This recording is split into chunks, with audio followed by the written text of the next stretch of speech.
setiap peradaban, setiap kumpulan manusia, setiap orang-orang, setiap zamannya itu senantiasa perlu dua. Satu, mereka perlu pahlawan. Kedua, mereka perlu pecundang.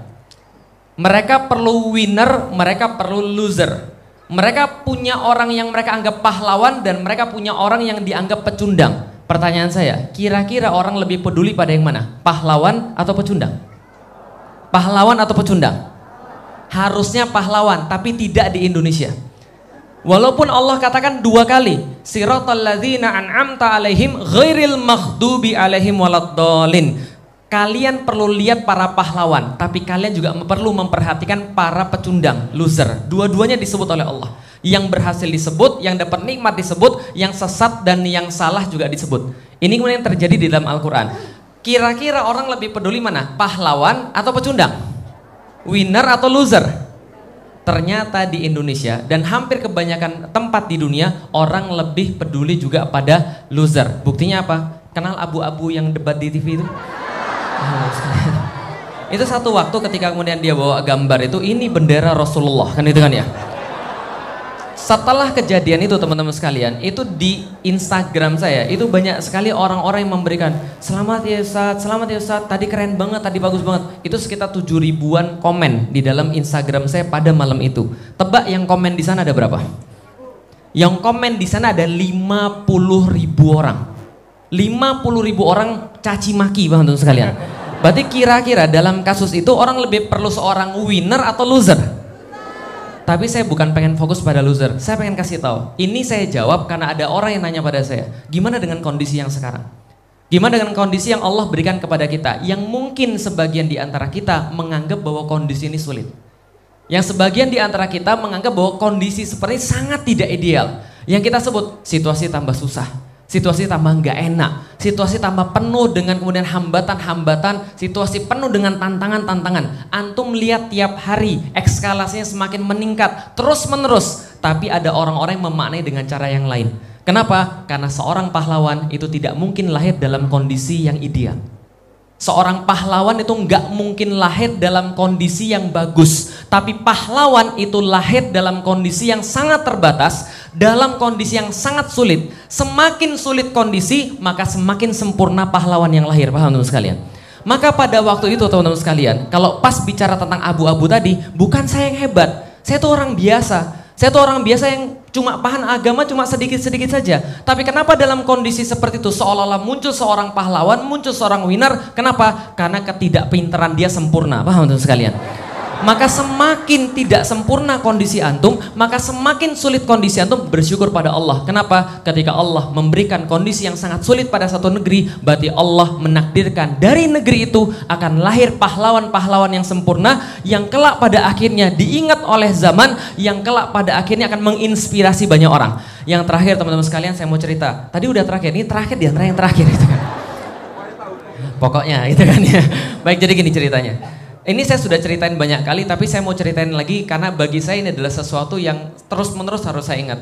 Suatu waktu ketika saya pernah jalan sama ibu dan bapak saya, kita beli jas untuk pernikahan adik saya. Lalu kemudian ketika kita sudah capek, kemudian kita duduk bareng-bareng, ibu saya bilang, "Lik, kamu tuh nggak usah frontal. Kamu tuh nggak usah yang aneh-aneh. Sudahlah, jangan terlalu banyak mengkritik. Sudahlah, jangan terlalu banyak nulis. Jadi orang tuh biasa-biasa aja. Sholat, zakat, puasa, haji kan sudah selesai. Yang penting kamu sama Tuhan aja. Nggak usah banyak frontal, nggak usah banyak kritik." Saya bilang, "Mi, saya melakukan ini demi kebaikan." "Nggak usah. Ibumu ini sudah penyakit jantung. Jangan macem-macem." Saya bilang, "Bukan apa-apa. Saya cuma mengikuti sunnahnya Yesus Kristus." Paham teman sekalian? Karena Yesus Kristus itu senantiasa memperjuangkan kebenaran. Sejarahnya saya ceritain.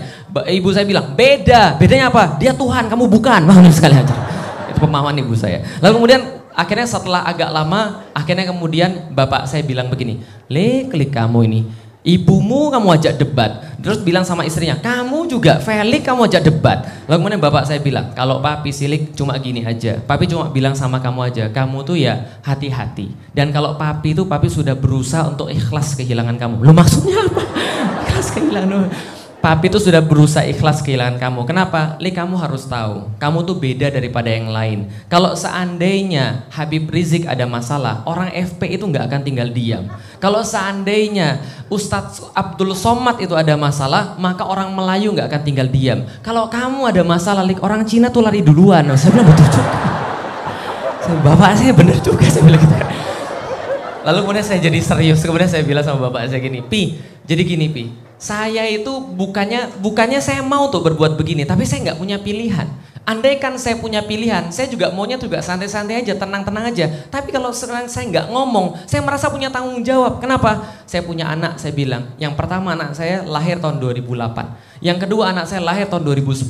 Berikutnya 2013, berikutnya 2014. Saya punya anak ada 4. Dan mereka setiap hari kemudian saya ajarin. Yang saya khawatir banget adalah, saya takut untuk berbuat sesuatu yang bisa membahayakan saya. Saya nggak nyaman berbuat sesuatu yang kadang menyulitkan saya. Tapi teman-teman sekalian, yang lebih saya takuti adalah anak-anak saya nanti akan gede. Setelah dia gede, dia akan baca di internet kisah bapaknya seperti apa, kisah masa lalu seperti apa. Ada orang yang ngasih tahu kepada dia, dan saya takut banget. Saya nggak mau sampai mereka tanya. Lalu mereka bilang pada saya, Abi hidup di zaman itu. Abi tahu yang mana yang benar dan yang mana yang salah. Abi baca Quran. Abi kemudian tahu hadis. Kenapa Abi diem? Paham sekalian? Kita punya tanggung jawab terhadap keturunan kita. Seperti orang-orang zaman dulu, seperti Diponegoro, seperti kemudian pahlawan-pahlawan kita, Kiai Hasyim Asy'ari, Kiai Ahmad Dahlan, seluruh pahlawan-pahlawan kita punya tanggung jawab dan mereka sudah melakukan itu kepada kita, memberikan kisah-kisah, memberikan cerita-cerita bagaimana mereka dalam kondisi terdesak, bagaimana mereka dalam kondisi susah, dalam kondisi sulit, mereka nggak pernah sekalipun meninggalkan kebenaran, sebab atas kebenaran itu dunia ini masih tegak. Takbir! Terima kasih. Assalamualaikum warahmatullahi wabarakatuh.